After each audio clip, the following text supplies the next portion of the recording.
This weekend, we're gonna be dog sitting for a friend. Their dog's gonna come over and stay here just for a few days, and I have got to get this mess cleaned up by tonight. I just don't want to have a lot of plants and seedlings and all these things and soil out here for the dog to get into. She's been here before, but I've never had so many things out on the ground so easily accessible. Chugach, my own dog, is gonna love having her around. They're good friends. I'm sure I should be cleaning this up anyways. Brendan will be happy. This is really where our dining room is eventually going to be. And it's right by our kitchen, kind of just in the middle of our walking space when we're trying to get out the door as well. Chugach will appreciate having it gone too, so he can run out the door or run in. Right now he kind of just tiptoes around everything. Such a good, polite dog. So that's what I'm gonna be doing for right now, is I'm just gonna be getting everything potted up. Some things I'll move into the office and make space for them there. Other things I think I'm just gonna go ahead and keep outside in the hoop house and have them just grow on in there. It does still get to, I think the last few days or the last maybe week, it's been, the low is only around 30 or 29, which is really great. I'm gonna put out things that are hardy in there and maybe put it under a frost blanket to keep that extra warmth in and keep those little seedlings safe. Again, only the cold hardy things that I already know can survive the cold temperatures. I just wanna make sure that they'll still be able to grow, that they won't just freeze up, knowing that it gets so cold at night. So I'll keep an eye on them. If it doesn't work out, I'll bring them back indoors. It's still early enough that I can restart a lot of the seeds. So I'm gonna go ahead and get to that.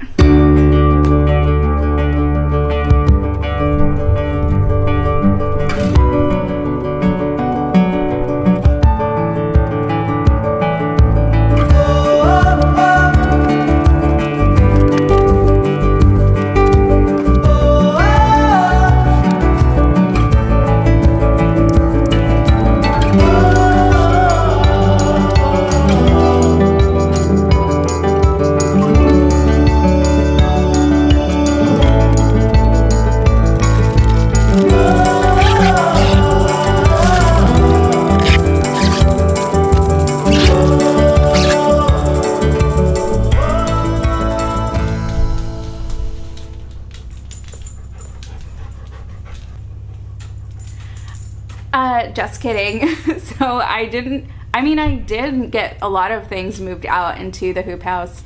A lot, it seemed, for me, and I'll continue to keep moving them. I think in a couple of days, once it's looking a little bit warmer on the weather outcast, then I'll go ahead and put a little bit more things in there in the hoop house.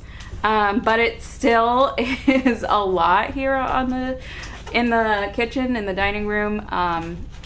But it's not so much a problem. The two dogs are around. She's just smelling some things. They've been really good. She's been really good. They sleep in the bedroom with us, so they're not out here unsupervised. So she won't eat up any of the plants that won't be good for her.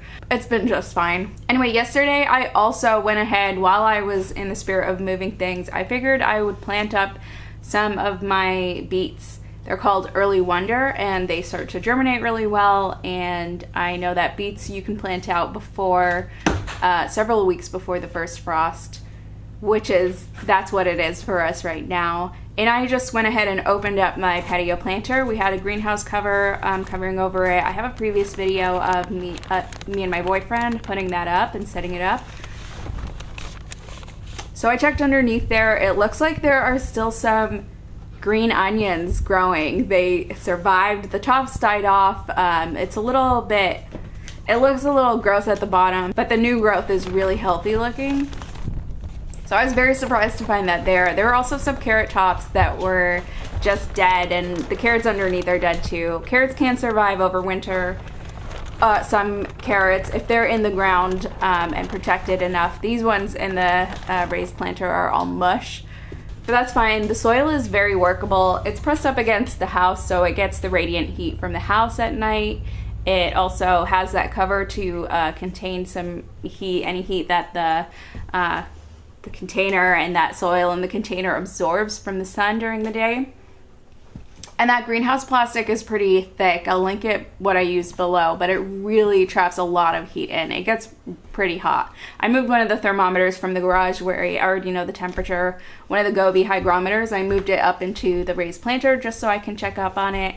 It got to, outside it was like 23 degrees, and I think that raised planter did get to that temperature just for a second, or just for a little bit. But then it quickly warms up, and that's totally fine for beets. They can survive frosts. They're just fine. You just need the workable soil to get them into the ground.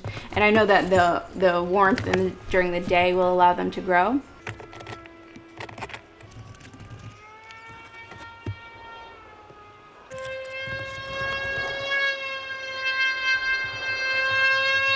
I also put in some kale seedlings, which those also can survive frost. Winterboard especially, that's like one of the more cold hardy kale, and all kales are pretty cold hardy.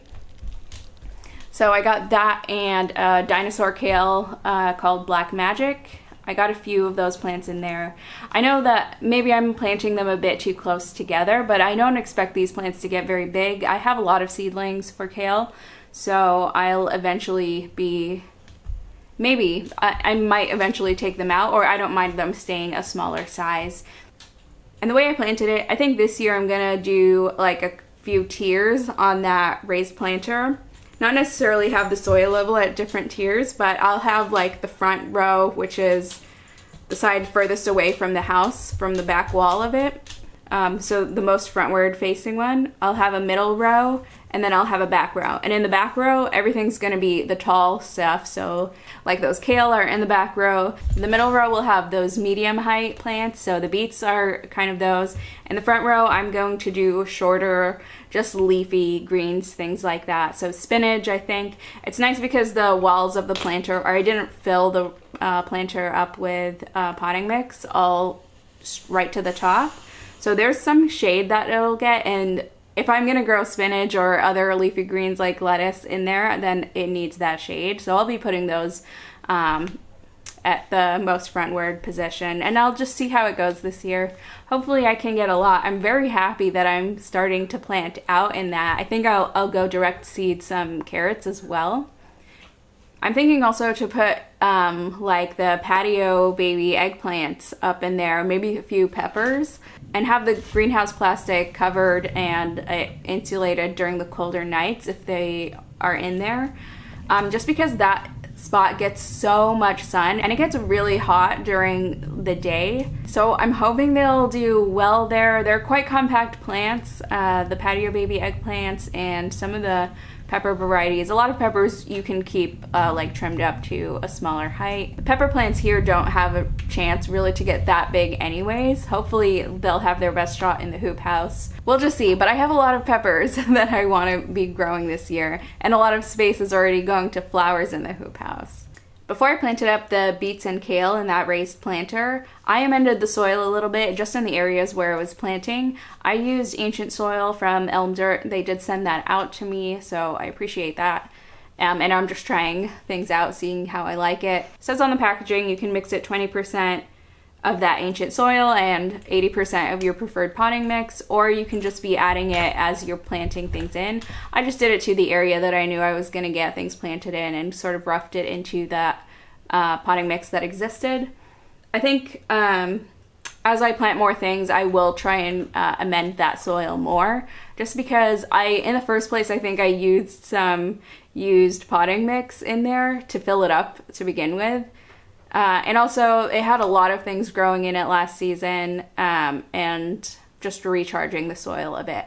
So that's that. I think today just gonna play with the dogs. I think if I have time, I am gonna pot up my tomato seedlings, while in the spirit of potting things up. Use some more higher quality potting mix that I have now, and give those a better start, just because they're looking a little bit yellow, and I just don't trust all of that seedling mix that I used initially when I'm planting out all my seedlings.